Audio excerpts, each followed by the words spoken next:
A man shot dead on Christmas Eve was attacked in front of his family after a night out, police said. Flamur Beqiri, a Swedish national, was killed in Battersea Church Road in southwest London at about 2100 hours GMT. Neighbours described hearing multiple gunshots followed by a woman screaming desperately for help.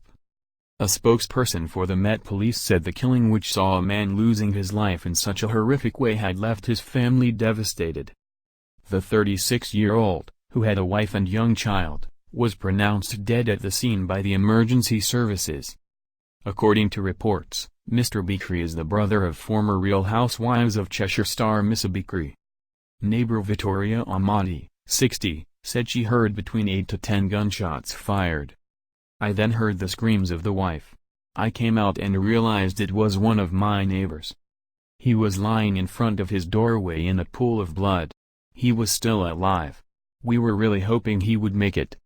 You have no idea how desperate she, his wife, sounded. A young woman, who identified herself as a nurse, tried to help Mr. Beqiri by applying pressure to his wounds, Mrs. Amati added.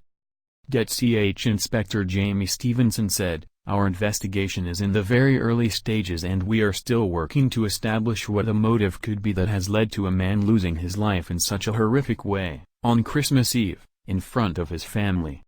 They have been devastated by this horrible event and are being supported by specialist officers. We know that the victim was returning home with his wife and young child following an evening out, when he was shot just yards from his home." The officer added the assailant fled on foot in the direction of Battersea Bridge Road. Superintendent Richard Smith said, "There is no suggestion that there is any ongoing risk to members of the local community in Battersea." The death is the 135th homicide in London in 2019, the highest number in a calendar year since 2008.